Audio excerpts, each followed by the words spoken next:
organization, how does it matter what kind of people I get into? I have a defined process. I just have to make the people follow that process. That is what I'm telling you, that is the biggest challenge today. You can have a very good defined process, because today defining processes is not difficult. You have very good frameworks like ITIL, you have ISO 20000, you have frameworks for other things like CISA, you have COBIT, you have so many frameworks. But end of the day, who is going to implement it? It's going to be the people.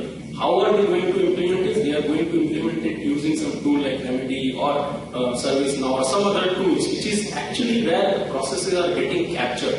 Otherwise, you can have very good processes with no one following it. And again, so there are so many elements of service delivery where you will have to depend on your partners. So without them, you will not be able to deliver the complete services what you need for the customer. So what I am telling is, it's not only about the process, it's a combination of all the four, plus the other elements like governance and program management and all other things which I was talking. True, very true. Earlier we took an example of change management process where we are saying that, okay, ITIL has defined the change management process, but people end up going for an emergency change. Now, why does this happen? It's just that the organizations today are not giving importance for process as much as complemented by this topic today. They are in the thoughts that, okay, it's the people and the products that are more important than the process, and end up in emergency changes only, which has a higher risk of failure of any changes that is done. Now, if we had a robust process there for any changes, again, if we religiously follow the change management procedure, we have a lower risk of failure of that change, and ensure that there is no impact, and still go ahead with managing the services in an effective way.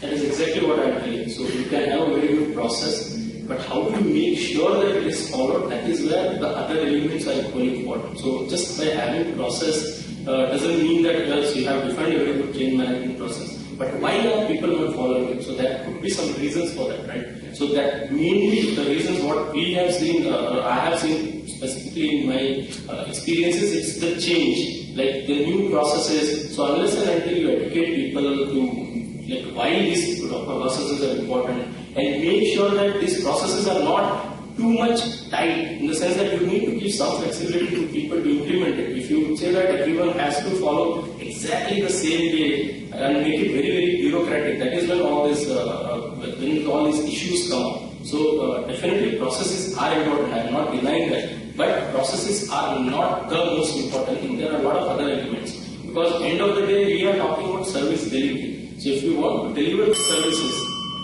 you need to make sure that all other things are equally important and in very balanced compared to just having processes. In that, I would like also to quote that the key element that processes are more and most important for managing services is purely evidenced by the current certifications or current standards that are in place right now, or the best practices that are in place. Now, organizations are giving more importance to ITIL, COBIT, and ISO standards, and that essentially evidences that process. They are giving importance to process, and then there is no standard or best practice for getting the skilled resources or tools and technology, or getting the right partners. But it's key focus from the organizations today is how good or how we actually implement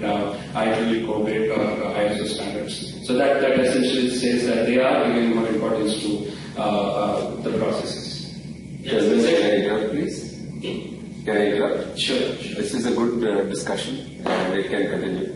But we'd like to also see how you position the opposite side of thoughts and how you support the other angle or other point of view. So, do you think you are okay to swap your sides of the coin and continue the discussion? As in Ashok, you support the fact that processes are not the most important, and Anand, you take it up as a thought that processes indeed are most important. Sure. Yeah. Great. Okay.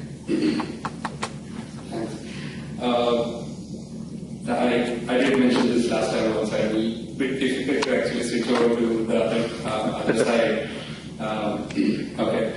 A few points I would like to mention that processes are not the most important for managing the services because there are a few key elements that actually hampers the organization's effectiveness to actually meet service delivery. Usually processes, implementing process or following process is actually time consuming. It calls for resources to actually define the process and maintain the same and ensure that it is being followed by various teams in the organization again. The main drawback of giving process a higher importance is that it cannot be well factored in the cost model. I mean, we can actually factor people, resources, products, tools and technologies and supplier delivery in our cost models when we are selling to our customers, but we cannot say that, okay, a process cannot be actually factored in the costing.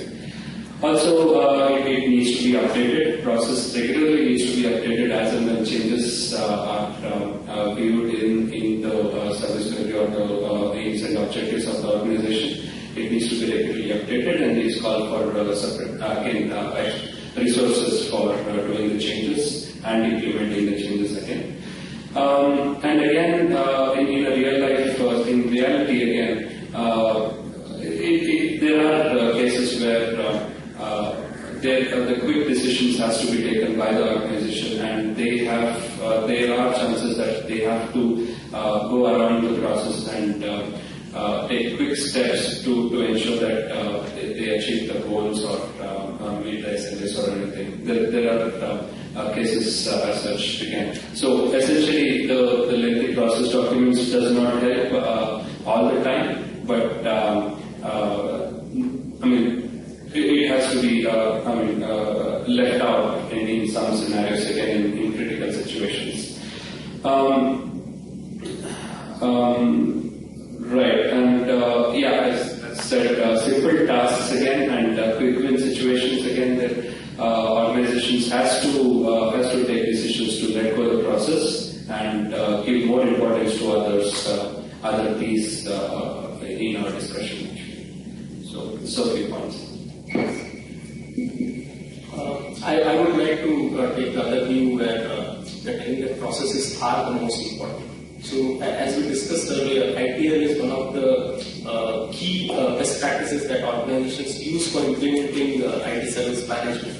But we have, in fact, my personal experience has been you can become an IT expert without actually ever defining a process. Probably you never know how to define a process because ITL never teaches you how to define a process. It tells you what should a process consist of. So that's the first point. Second point is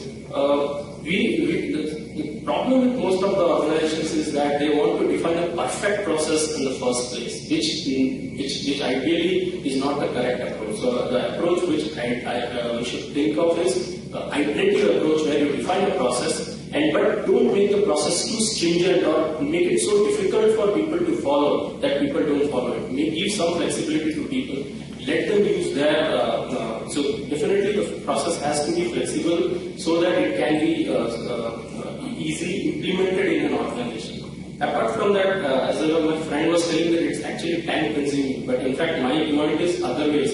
If you have a process which is well defined and which is easy for everyone to follow, if you have trained your people properly to follow the process, if you have aligned your tools with the processes that you have defined, it becomes, actually it reduces your time. It is not time consuming. It makes your work more repeatable. It gives consistency in the service delivery. It makes your delivery more proactive rather than reactive. So definitely having a good process, because that's a key word. It's not just the process, it's having a very good process defined where all these things can be easily implemented. That is the key. So once these things are made sure, then it is not time consuming. In fact, in terms of cost modeling, as my friend was telling, it becomes you to reduce your cost over a period of time. Also, I was talking about the updation of process. In fact, if you look at ITIL, it has evolved from version 1 to version 2 to version 3, and now in 2011 we also have a refresh of ITIL processes. Similarly, the SEI earlier had CMMI for development, so now they have come up with the SEI CMMI for services, which is definitely they have felt a need for services, which is growing over a period of time. So looking at all those things, definitely processes are the most important, provided you define it well and make it implementable and make it easy for people to use. If you make it very bureaucratic, like the example, same example if I take a change management example. Now, if the change management process is so bureaucratic that people definitely will have a resistance to it, make the process, define the process in such a way that it becomes easy for people to use it, automatically people will start following it. Yes, definitely you need to push people, you need to have some governance mechanism to make sure that these things are happening. So the other approach which you can look at is have a process owner in place who will make sure that the processes are improved over a period of time. That is why we have a continuous service improvement. So as I was telling, if you try